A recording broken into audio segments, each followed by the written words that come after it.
They called him the great emancipator, the savior of a broken nation. But no one talks about how often Abraham Lincoln wanted to die.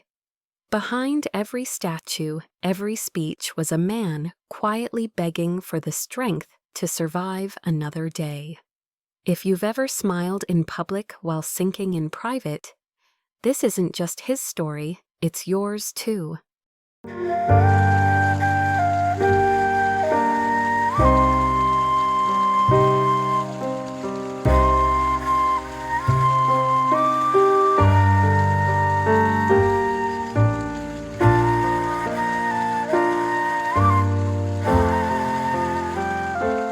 They called him unbreakable, stoic, stalwart, a man of iron will who held a fractured nation together by the sheer weight of his words and the grave solemnity in his eyes. But behind the beard and stovepipe hat was a soul that bent beneath a much quieter war, one not fought on battlefields but in the long hours of night, when the country slept and his sorrow kept watch. Abraham Lincoln is remembered as one of the greatest American presidents. But what history rarely lingers on is his sadness, a deep chronic melancholy that clung to him like fog over a battlefield. Some called it depression, others called it madness. Lincoln himself just called it the hypos, short for hypochondria, the old word for despair. This isn't a story about the war or politics, or speeches carved into stone. This is a confession softly spoken about what it means to be a man who must carry others while barely holding himself together. A man who comforts a nation but feels unspeakably alone in his own skin. It's about the ache behind strength, the tears that never fall, the silence men are taught to live inside until it becomes their only home. If you've ever sat in your car for too long before going inside, if you've ever smiled while sinking, if you've ever felt the weight of expectation like a stone in your chest, then this is for you. Lincoln bore it quietly, and maybe so do you.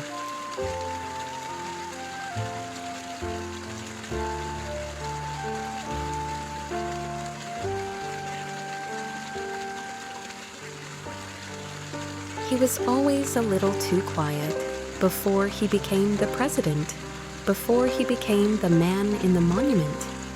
Abraham Lincoln was just a boy on the edge of the woods in Kentucky. Thin, odd, too tall for his age, too thoughtful for the dirt under his nails.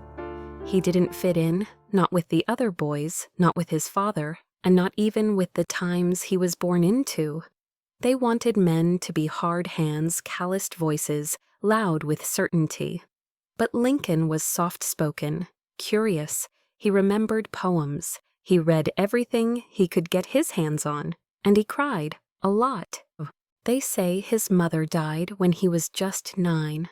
He was the one who found her ill, the one who watched her fade. And then, just a year later, his sister. They say he never spoke of them much afterward, but he kept their memory folded neatly inside him, like a letter no one was allowed to read. Some wounds never scar. They just stay open, quietly, leaking sorrow beneath the surface of everything. Even as a young man, he was known for a sadness people couldn't quite name. He'd disappear for days wandering in thought. He wrote long, aching poems about death and the void. Some who knew him said he seemed downright suicidal. Others said he simply felt more than most. Maybe it was both, and yet people were drawn to him, not in spite of his sadness, but because of it. There was something in his eyes that understood people, really understood them. He could make a stranger feel like an old friend within seconds. Not through charm or wit, but by seeing them. He had the rare gift of presence, of knowing pain intimately enough that he could stand with yours without flinching. He became a lawyer, a debater, a public man. But inside the melancholy never left. In fact, it deepened. When his first love, Anne Rutledge, died of typhoid fever, They say Lincoln fell into a darkness so deep, his friends feared he wouldn't survive it. He isolated, slept little, wrote heartbreaking notes. At one point, a close friend removed his razor for fear he might hurt himself. This was long before he was president, long before Gettysburg and emancipation. He was just a man, barely more than a boy, learning how to walk through grief without being swallowed by it. And still, he walked. That's the thing most people miss when they speak of Lincoln's depression. They speak of it like it was something shameful or something he overcame. But maybe it was neither. Maybe it was just a part of him. Something he carried, not a flaw, not a weakness, just the shape of his soul. And here's what's quietly beautiful about it. He never denied it. He didn't put on a false bravado or bury himself in distraction. He let himself feel it, wrote about it, sat with it like an old, unwelcome friend who kept coming back. And in that sitting, in that acceptance, something powerful took root. Because somehow, even with all that weight inside him, Lincoln didn't turn bitter. He turned kind, and that kindness became his strength. He knew what it felt like to be alone in the dark with your thoughts, to lose people you loved, to wish the heaviness would end. And because he knew that, he could lead a broken nation with a kind of empathy that politics could never teach. He didn't lead because he was invincible. He led because he was intimately acquainted with suffering and still chose to stand up.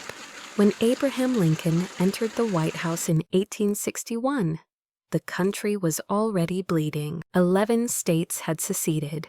Brothers were turning on brothers. And the man with the saddest eyes in Washington was somehow expected to hold it all together. They called him awkward, unqualified, a country lawyer with no experience. Even his own cabinet didn't fully trust him, but he carried the burden anyway like he always had. What most people didn't know was that Lincoln wasn't just navigating a national crisis. He was also enduring a private ongoing war of his own, a war no army could see and no generals could command. The war between despair and duty, between darkness and decency, between the voice that told him he was too broken to lead, and the quiet strength that kept rising anyway. His melancholy never left. In fact, under the strain of the presidency, it deepened. He was known to stare for hours into the fireplace unmoving. He would walk alone late at night through the White House halls, unable to sleep. His closest aides worried about his mental state constantly. His shoulders were slumped, his skin pale, his appetite gone. He was aging in dog years gray and exhausted before his first term ended. And still, every morning he rose. He read letters from soldiers' wives, from mothers who had lost their sons. Letters soaked in tears, letters begging for mercy, letters filled with rage. And Lincoln read them all. Sometimes he cried over them. Sometimes he carried them in his coat. Sometimes he wrote back himself gently, personally, not as a president, but as a man who understood loss. And maybe that's what made him different. He didn't shield himself from sorrow. He walked straight into it. There's a story, one of many, that tells you everything you need to know. It was during the thick of the Civil War. Casualties were mounting by the thousands each day. Lincoln had just received news of yet another battlefield slaughter, and he excused himself from his staff leaving the room without a word. Hours passed. A young aide went looking for him and found the president sitting alone in the cabinet room, his head resting on folded arms, silently weeping. Not raging, not yelling, just crying, quietly alone. That image of the most powerful man in America weeping into his hands was never published, never broadcast, never recorded in an official speech. But it is perhaps the truest image of who he really was. Because Lincoln didn't believe his suffering made him weak, He believed it made him human. As the war dragged on, he suffered more personal losses. His beloved son Willie died of typhoid fever inside the White House at just 11 years old. Lincoln was inconsolable. Some said he was never quite the same afterward. Mary, his wife, descended into deep visible grief. Lincoln, true to form, kept moving, but his sorrow became even quieter, heavier. Still, he visited the wounded, walked through hospitals, sat with amputees and dying boys, sometimes reading scripture at their bedsides. He wrote telegrams by candlelight and spent whole nights drafting speeches with trembling hands. His body was giving out, his health failing. He was too thin. His voice cracked when he spoke. But he never stopped showing up, and here's what's hauntingly beautiful. He never used his sadness as a shield. He never shut people out with it. He didn't become hard or cruel or distant. He became softer.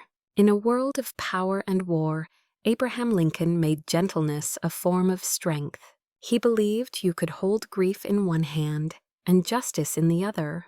He believed that sorrow wasn't something to be escaped, but something that could be transformed into mercy. And that's what he gave to the country over and over again. A mercy forged in midnight hours, a gentleness born from heartbreak, a leadership shaped not by ego but by ache. As the war neared its end, Abraham Lincoln looked even more like a ghost than a president. The photographs from those final months are telling his eyes, sunken cheeks, hollow lines, carved deep into his skin like etchings on old stone. People remarked how aged he had become, how he seemed to carry the entire nation's sorrow in his frame. And maybe he did. But something else was different too. There was a kind of peace beginning to settle in him, a softening, as if beneath all the tragedy, some quiet light was finally breaking through. He began to speak not just about victory but about reconciliation, about healing not just of land and laws but of hearts.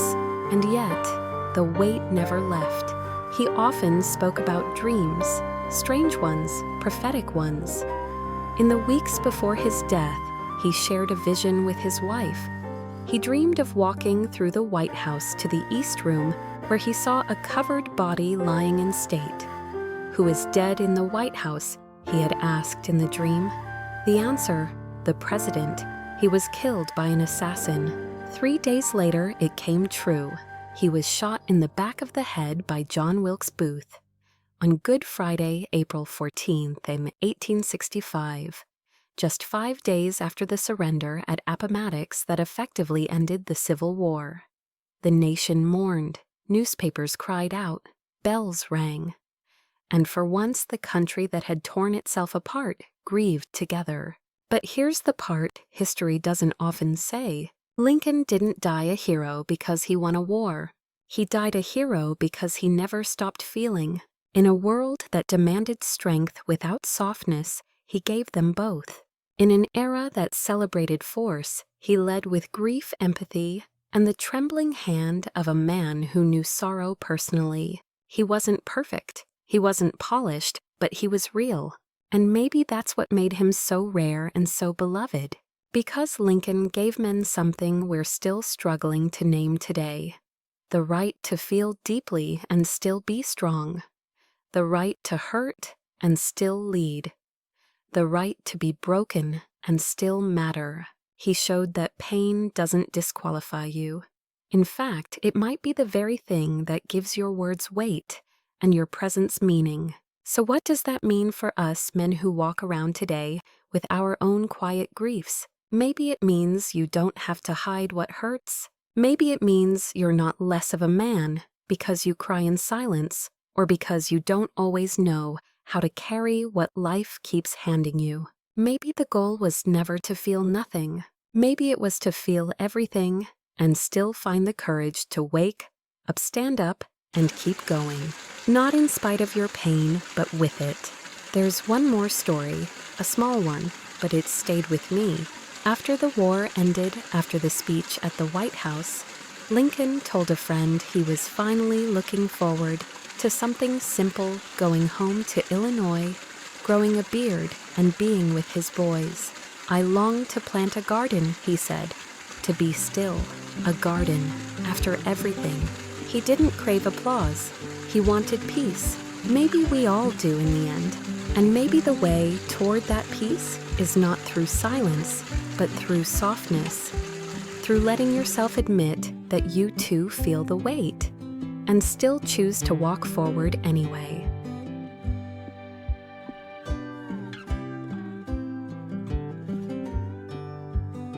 Abraham Lincoln didn't leave behind a life of ease or laughter or health. He left behind something quieter, but maybe more lasting, a legacy of tenderness beneath pressure. A permission slip for the rest of us to feel and still keep moving. He didn't conquer his melancholy. He lived with it. He walked through it. He turned it into compassion. And maybe that's the real strength we've forgotten. Not the kind that's measured by how much you can lift, but by how much you can carry inside and still choose to be kind.